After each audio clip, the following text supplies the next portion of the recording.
Hello friends, welcome to my YouTube channel. तो आज की वीडियो में आपको थंबनेल से दिख गया होगा कि इस वीडियो के अंदर मैंने वन वर्ड सब्स्टिट्यूट को सेलेक्ट किया है। लास्ट ईयर जो एमटीएस का एग्ज़ाम हुआ था 48 शिफ्ट का, तो उसकी सभी शिफ्टों के यहाँ पे वन वर्ड सब्स्टिट्यूट दिए हुए हैं।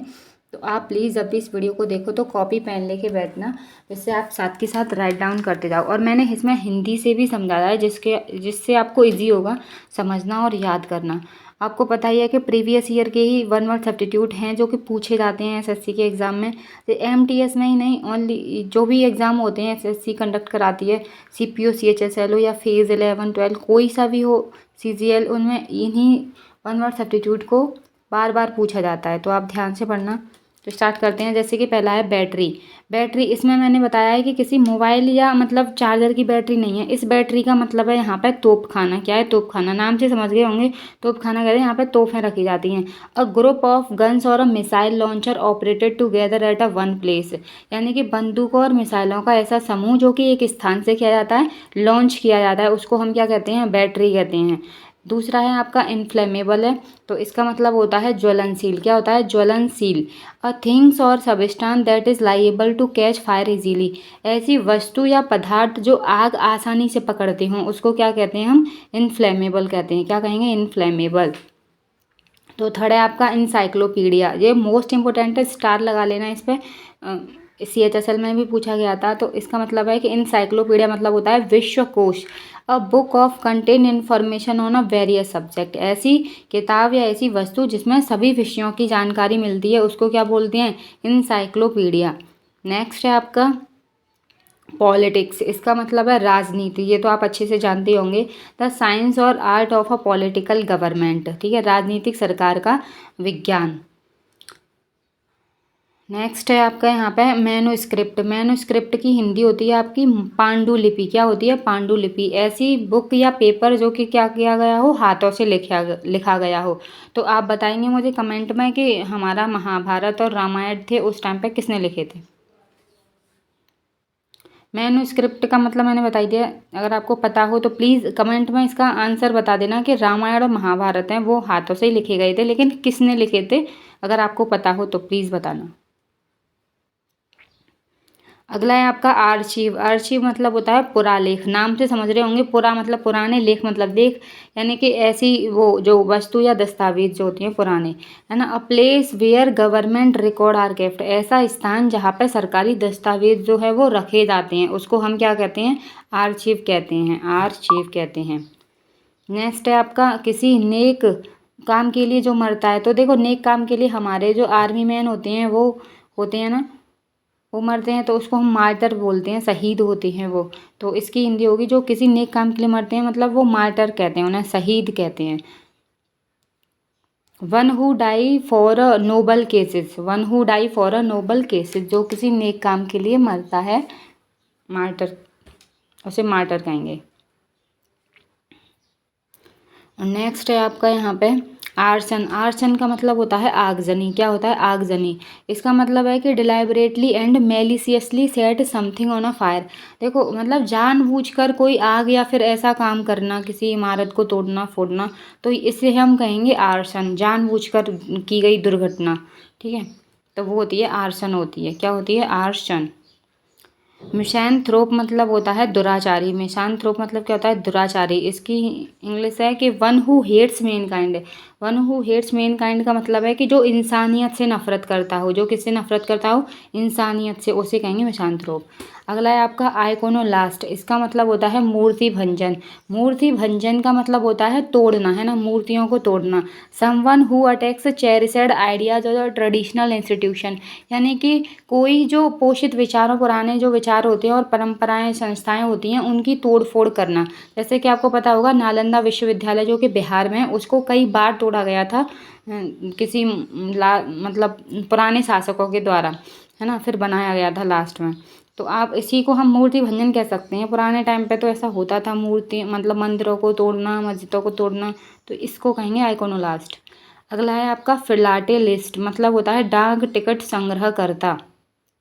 क्या होता है? डाक टिकट संग्रह करता। वन हु कलेक्ट स्टैम्प, यानी कि वह जो स्टैम्प को कलेक्ट करता है, ठीक है, तो उसको कहेंगे फिलाटेलिस्ट। क्या कहेंगे? फिलाटेलिस्ट।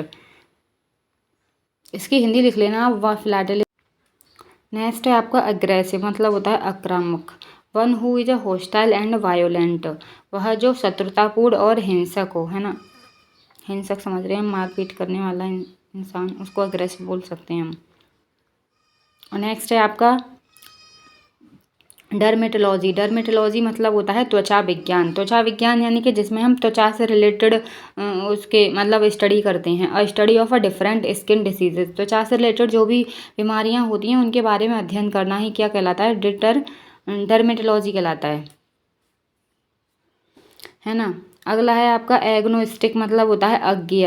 एग्नोस्टिक मतलब क्या होता है, अज्ञेय, मतलब one who is not sure about God existence, वह जो ईश्वर के अस्तित्व के बारे में निश्चित ही नहीं है, मतलब उस इंसान को पता ही नहीं है कि भगवान है या नहीं, उसे कंफर्म ही नहीं है, तो उसको कहेंगे हम। अगला है आपका कार्टोग्राफर, मतलब होता है मानचित्रकार। क्या होता है, मानचित्रकार। A person who makes maps, इंसान जो मैप बनाता हो उसे क्या कहेंगे, कार्टोग्राफर। तो आप प्लीज़ बताना कि हमारी इंडिया का मैप सबसे पहले किसने बनाया था। होड़ मतलब होती है गिरोह। क्या होती है, गिरोह। गिरोह कहते हैं हम यहाँ पे, आपको पता ही होगा कि जो चोर वगैरह होते हैं, डाकू वगैरह, उनका एक पूरा ग्रुप होता है, तो उसको हम गिरोह के रूप में कह सकते हैं। और large group of people specially the nomadic, यानी कि लोगों का एक बड़ा समूह, विशेषकर खानाबदोश, मतलब ऐसे लूट मार जो करते हैं ना वो, तो उन लोगों को हम होड़ कहते हैं। नेक्स्ट है आपका अटोनमेंट, का मतलब होता है प्रायश्चित करना। प्रायश्चित जानते हैं ना आप, an action of a making amends for a wrong और इंजरी, यानी कि किसी गलत या चोट के लिए संशोधन करने की क्रिया। हमें कोई चीज़ हो जाए फिर हम उसकी मतलब पश्चाताप करते हैं, उसको सही करना, तो उसी को हम बोल सकते हैं अटोनमेंट। तो नेक्स्ट है आपका animal that live in water, जो जानवर पानी में रहते हैं तो उनको क्या कहेंगे, हम कहेंगे एक्वाटिक। क्या कहते हैं, एक्वाटिक, यानी कि जलीय जो पानी में रहते हैं। अगला है आपका इनएडिबल। इनएडिबल का मतलब अखाद्य। अखाद्य से समझ रहे होंगे कि जो चीज़ हमारे खाने योग्य नहीं है। एडिबल होता तो खाद्य हो जाती, और इनएडिबल दे दिया तो अखाद्य हो गई। नॉट फिट टू ईट, जो खाने योग्य नहीं है उसको क्या कहेंगे, इनएडिबल। फ्रेजल का मतलब होता है कमज़ोर। क्या होता है, कमज़ोर, यानी कि weak. That which can be easily broken, यानी कि जिसे आसानी से तोड़ा जा सके, है ना, उसे कहते हैं फ्रेजल। फ्रेल्टी। फ्रेल्टी मतलब होता है कमजोरी। कमजोरी जानते हैं, है ना, खाना पीना नहीं खाएंगे तो कमजोरी तो आएगी, तो फ्रेल्टी मतलब होती है कमजोरी। तो आप इसको प्लीज़ नोट कर लेना, ये पेपर में पूछा गया था MTS के में ही। फ्रेल्टी मतलब होती है कमजोरी। वीकनेस एंड पुअर हेल्थ, यानी कि वीकनेस कह सकते हैं हम, कमजोरी, और हमारा अच्छा स्वास्थ्य नहीं है उसी को। कन्फेस का मतलब होता है अपराध स्वीकार करना। अपराध को हम अपनी आप किसी भी चीज़ को स्वीकार करते हैं तो उसको कन्फेस करना बोलते हैं। यहाँ पे अच्छी या बुरी चीज़ कोई भी हो सकती है, बस कन्फेस करना हो। To own up to something as a true, सही चीज़ को या सही जो हमारी फीलिंग्स होती हैं किसी सामने वाले को बता देना ही कन्फेस करना हो जाता है। तो कन्फेस याद रहेगा आपको, अपराध स्वीकार करना। मेलोडियस मतलब होता है मधुर। मेलोडियस मतलब क्या होता है, मधुर, यानी कि a sound that is pleasing to hear, ऐसी आवाज़ या साउंड जो सुनने में अच्छा लगा हो, है ना। क्लैम्बर मतलब क्या होता है, क्लाइम और मूव विद डिफ़िकल्टीज और a lot of effort, typically using one's hand and feet, है ना। तो क्लैम मतलब आपको पता ही है चढ़ना होता है, तो इसका मतलब भी क्या हो जाएगा, चढ़ना या कठिनाई या बहुत प्रयास के साथ आगे बढ़ना। आमतौर पर किसी के हाथों और पैरों का उपयोग करना। जैसे मान लो कि आप किसी पहाड़ पर चढ़ रहे हो और आपको किसी के हैंड की ऊपर ज़रूरत है चढ़ने के लिए, ऊपर नहीं चढ़ पा रहे हो, तो कोई आपकी हेल्प करे किसी रस्सी को डाल के या फिर अपने हैंड से ऊपर खींचे, तो उसी को मतलब आप कह सकते हो, क्योंकि क्लैम मतलब चढ़ना होता है ना। तो नेक्स्ट है आपका, है ना, तो नेक्स्ट है आपका लेगेसी। लेगेसी मतलब होती है परंपरा। परंपरा जानते हो ना, हमारी जो पुरानी परंपराएं होती हैं उसको कह सकते हैं। तो property left to someone by a will, यानी कि वसीयत द्वारा किसी के पास छोड़ी गई संपत्ति। वसीयत यानी कि पुराने टाइम पे होता था ना कि वसीयत मतलब किसी अपने बेटे के नाम पे कोई ज़मीन या प्रॉपर्टी कर देते थे वो लोग, तो उसको हम बोल सकते हैं लेगेसी। मतलब होती है परंपरा, जो हमारे पूर्वजों की जो कल्चर है या फिर रूल है वो हम मानते चले जाएं। नेक्स्ट है, जैसे कि आपको पता है कि आर्सेनल मतलब होता है शस्त्रागार, यानी कि गोला और हथियारों के लिए एक जगह होती है, मतलब जहाँ पे हम वेपन्स वगैरह को रखते हैं ना, उसको बोल सकते हैं। A place for ammunition and weapons, जहाँ पे हम हथियारों को रखते हैं। कर्स मतलब होता है आपका अभिशाप। क्या होता है अभिशाप? The expression of a wish that misfortune और अ डूम बिफेल अ पर्सन, यानी कि देखो ये है ना, पुराने टाइम पे गुस्से में लोग कोई भी वो दे देते, इसमें कयामत आ जाए, मतलब कोई परेशानी आ जाती है। पुराने टाइम पर ऋषि मुनि जो होते थे, अगर उन्हें क्रोध आता था तो वो कर्स यानी कि अभिशाप दे देते थे, तो वो उनका रियल होता था, उन्होंने जो बोल दिया वो सच में होता ही था, है ना। तो इसीलिए उनको गुस्सा न आए, तो लोग बहुत कोशिश करते थे कि जो ब्राह्मण हैं हमारे यहाँ पे आए हैं तो उनको खुश करके भेजें। तो इसीलिए हमें भी लोगों को ऐसे दुखी नहीं करना चाहिए कि उनसे हमें अभिशाप मिले, कोई ऐसी बद्दुआ दे दें कि जिससे हम और दुखी हो जाएं, हमारे ऊपर और परेशानियाँ आ जाएं। तो कर्स मतलब याद रहेगा ना आपको, अभिशाप। तो नेक्स्ट है आपका ऑप्टिमिस्ट। ऑप्टिमिस्ट मतलब क्या होता है? आशावादी। क्या होता है? आशावादी, ऑप्टिमिस्ट, याद कर लेना। अ person who looks at the bright side of a things, एक इंसान जो हमारे मतलब कोई अच्छी चीज़ देखता हो अपने जीवन की, अगर उसके जीवन में कोई अच्छी चीज़ हुई है ना तो वो उसे देखता है ना। तो वो मतलब दुख भी आते हैं सबके जीवन में, सुख भी आते हैं, तो वो दुखों को ना देखकर किसको देखे? सुख को, तो उसको हम बोल सकते हैं ऑप्टिमिस्ट, आशावादी। अगला है बैंकरप्ट। बैंकरप्ट की हिंदी होती है दिवालिया। क्या होती है? दिवालिया। दिवालिया उसे कहते हैं कि जब वो अपना पे जो है वो चुकाने में असमर्थ होता है, वो नहीं चुका पाता, तो जो गवर्नमेंट होती है वो उसको दिवालिया घोषित कर देती है। One who is unable to pay his डेप्ट, एक इंसान जो क्या हो, पैसे चुकाने में असमर्थ हो, उसको हम क्या बोलेंगे? बैंकरप्ट बोलेंगे।